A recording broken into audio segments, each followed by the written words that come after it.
গ্রেফতার হেমন্ত সোরেন। ইডি গ্রেফতার করলো হেমন্ত সোরেন। ঝাড়খণ্ডের মুখ্যমন্ত্রী হেমন্ত সোরেন গ্রেফতার হলেন। সকাল থেকেই মোটামুটি ভাবে অপেক্ষা ছিল কখন ইডি জালে নেয়, আর ইডির জালে কিছুক্ষণ আগেই গ্রেফতার হেমন্ত সোরেন। ঝাড়খণ্ডের মুখ্যমন্ত্রী হেমন্ত সোরেন। তাহলে এবার কি হবে? ঝাড়খণ্ডের ভবিষ্যৎ মুখ্যমন্ত্রী কে? শোনা যাচ্ছিল তিনি গ্রেফতার হতে পারেন এই আশঙ্কায় তার স্ত্রীকে তিনি মুখ্যমন্ত্রী করবেন।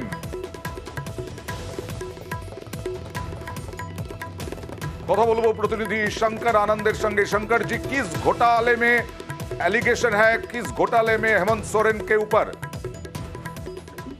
देखिए, झारखंड के मुख्यमंत्री हेमंत सोरेन पर आरोप की अगर बात करें तो ये मामला जो है लैंड डील से जुड़ा मामला है, और इस मामले में पिछले 1.5 साल से जांच एजेंसी ईडी के द्वारा इस मामले की तफ्तीश की जा रही है।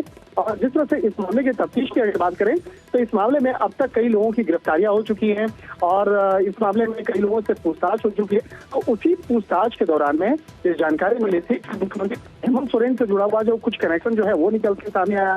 तो जांच एजेंसी के द्वारा इस मामले की पड़ताल करने के लिए और इस मामले में विस्तार से पूछताछ करने के लिए तकरीबन 10 बार उनको पूछताछ का समन भेजा गया था, लेकिन वो पूछताछ की प्रक्रिया में हिस्सा नहीं ले रहे थे। लेकिन आज जिस तरह से पूछताछ का वक्त मुकर्रर किया गया और मुख्यमंत्री हेमंत सोरेन के द्वारा पूछताछ के लिए वक्त दिया गया, तो आज 1 बजे से पूछताछ चल रही थी, और पूछताछ के बाद अब ऐसी जानकारियां निकल के आ रही हैं कि हो सकता है कि उनकी मुश्किलें बढ़ जाएं। लेकिन इस मामले में जांच एजेंसी के द्वारा फिलहाल अभी तक कोई भी औपचारिक तौर पर इनपुट जो है साझा नहीं किया गया है। तो फिलहाल हमें इंतजार करना पड़ेगा कि अगर गिरफ्तारी होती है तो इस मामले में जांच एजेंसी के द्वारा कितने बजे का वक्त मुकर्रर कर किया जाएगा, और जांच एजेंसी के द्वारा जब औपचारिक तौर पे इस मामले की जानकारी दी जाएगी तो उसके बाद निश्चित तौर पे हम अपने। शंकर जी, फ्यूचर सीएम कौन होगा? हेमंत सोरेन राजभवन पहुंचे हैं, और राजभवन पहुंचने की जो वजह बताई जा रही है, जो इसका सूत्र बता रहे हैं कि हो सकता है कि वहां पे जाकर के वो इस्तीफा दें। तो इस्तीफा देने के बाद जो अन्य मुख्यमंत्री की अगर बात करें कि अगले मुख्यमंत्री कौन हो सकते हैं, तो उसमें सबसे प्रमुख नाम पर चंपई सोरेन का नाम सामने आ रहा है। और चंपई सोरेन की अगर बात करें तो चंपई सोरेन झारखंड की राजनीति में काफी पुराना नाम है, काफी बड़ा नाम है, और उनके नाम की चर्चा चल रही है। लेकिन इन तमाम जो मामलों पर जो अभी कयास जिस तरह से लग रहा है, तो एक अनुमान लग रहा है कि हो सकता है कि थोड़ी देर के बाद इस मामले में औपचारिक तौर पर पुष्टि भी हो जाए। लेकिन इस मामले में जांच एजेंसी के द्वारा जब तक औपचारिक तौर पर पुष्टि नहीं किया जाएगा तब तक हमें फिलहाल इंतजार करना पड़ेगा। नहीं, अभी तक क्या खबर है? अभी तक हेमंत सोरेन कहां पर है? देखिए, हेमंत सोरेन जो है जो अपने आवास में जो पूछताछ चल रहा था, पूछताछ के बाद उसके बाद वो अपने वहां से निकले, और निकलने के बाद वो राजभवन पहुंचे। राजभवन में पहुंचने की जो वजह है वो वहां पर पहुंचने के बाद, राजभवन में पहुंचने के बाद वहां पर हो सकता है कि इस्तीफा देंगे। तो राजभवन में पहुंचने के बाद राज्यपाल को इस्तीफा देने के बाद ही जो तमाम जो कवायद हैं वो आगे की औपचारिकताओं को पूरा किया जाएगा। तो थोड़ा सा इंतजार करना पड़ेगा कि इस मामले में आगे किस तरह की कार्रवाई होती है, किस तरह से इस मामले पर आगे एक्शन लिया जाएगा। तो इस मामले में अभी जांच एजेंसी के द्वारा कुछ भी औपचारिक तौर पर भी जानकारी साझा नहीं की गई है, तो हमें थोड़ा सा इंतजार करना पड़ेगा इस मामलों पर। जी, कुछ जाना जा रहा है कि कितना रुपए का घोटाला है, ऐसे कुछ? देखिए, घोटाला का मतलब है ये कैश का अमाउंट का मामला नहीं है। ये मामला जो है झारखंड के में एक बहुत बड़े लैंड से जुड़ा हुआ मामला है, जो जमीन से जुड़ा हुआ एक घोटाला का मामला था।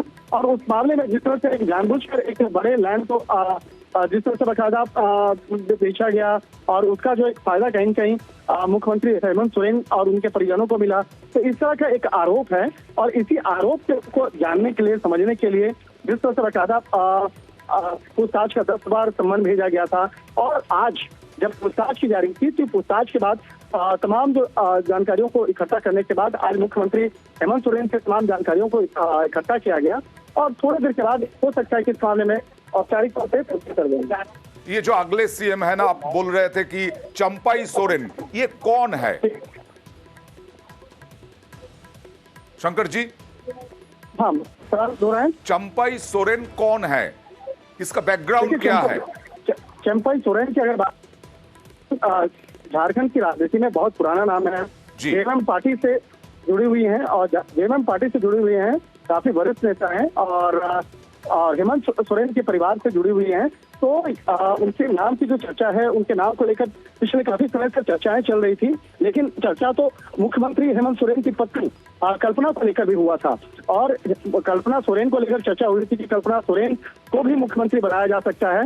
लेकिन अब जो है तमाम अटकलों पर जिस तरह से अचानक चंपई सोरेन का नाम सामने आया है और पिछले काफी समय से चर्चा थी कि अगर मुख्यमंत्री हेमंत सोरेन इस्तीफा देते हैं तो हो सकता है कि कल्पना सोरेन जो हेमंत सोरेन की पत्नी है उसको मुख्यमंत्री बनाया जा सकता है। लेकिन हो सकता है कि उनके नाम को लेकर तमाम जो एक स्वीकृति होती है विधायकों के द्वारा वो नहीं मिल पाई और उसी की वजह से चंपई सोरेन का नाम सामने आया और कहा जा सकता है कि चंपई सोरेन का नाम आने के बाद अभी अटकलें जो हैं वो चल रही हैं और इस मामले में थोड़ी देर के बाद जेएमएम के द्वारा भी औपचारिक तौर पर जो लिस्ट है वो जारी किया जा सकता है।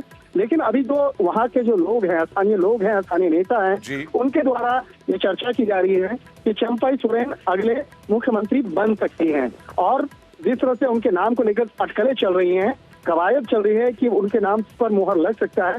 तो फिलहाल हमें थोड़ा सा इंतजार करना पड़ेगा कि क्या चंपई सोरेन झारखंड के अगले मुख्यमंत्री होंगी और अगर हेमंत सोरेन की गिरफ्तारी की औपचारिक तौर पर पुष्टि होती है तो निश्चित तौर पर ये अपने आप में बहुत बड़ी खबर होगी और इसका असर सिर्फ झारखंड नहीं बल्कि राष्ट्रीय परिप्रेक्ष्य में भी देखा जा सकता है।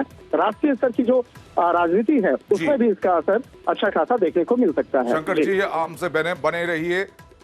এই মুহূর্তে আমরা দেখাবো ঝাড়খণ্ডের বিধায়ক, ঝাড়খণ্ডের মন্ত্রী তার বক্তব্য। उन्होंने तय किया है कि वो इस्तीफा दे रहे हैं और हमने अपना लीडर आदरणीय चंपई सोरेन जी को चुन लिया है और उसका दावा हम लोग प्रस्तुत करेंगे। सारे विधायक हमारे साथ हैं। विधायकों को अंदर पहले जाने दिया गया, फिर बाहर किया गया। अब ये देखते हैं कि राज्यपाल महोदय अगर बुलाएंगे तो हम लोग सारे विधायकों के साथ पैरेड कर पाएंगे। অর্থাৎ সবাই একমত চম্পাই সোরেন মুখ্যমন্ত্রী হওয়াতে, কারো কোনো দ্বিমত নেই জানিয়ে দিলেন এই বিধায়ক এবং সবাই মিলে রাজভবনে গিয়ে ঝাড়খণ্ডের মুখ্যমন্ত্রী হিসেবে চম্পাই সোরেনের নাম প্রস্তাব রাখবেন রাজ্যপালের কাছে। জমি দুর্নীতি মামলায় ইতিমধ্যেই গ্রেফতার হয়েছেন ইডির হাতে ঝাড়খণ্ডের মুখ্যমন্ত্রী হেমন্ত সোরেন। গত 3 দিন ধরে তিনি নিখোঁজ ছিলেন। গত 3 দিনের মধ্যে তাকে বহুবার তলব করা হয়েছে। আজকে ঝাড়খণ্ডের মুখ্যমন্ত্রী হেমন্ত সোরেন তিনি নিজে ইডিকে ডাকেন, ইডি তার বাড়িতে যায় এবং তারপরে তাকে দীর্ঘক্ষণ জিজ্ঞাসাবাদের পর এখনো পর্যন্ত সরকারিভাবে ঘোষণা হয়নি, কিন্তু ইডির জালে ঝাড়খণ্ডের মুখ্যমন্ত্রী এবং তার পরিবর্তে চম্পাই সোরেন, তারই পরিবারের দীর্ঘদিনের রাজনীতিক চম্পাই সোরেন হতে চলেছেন মুখ্যমন্ত্রী।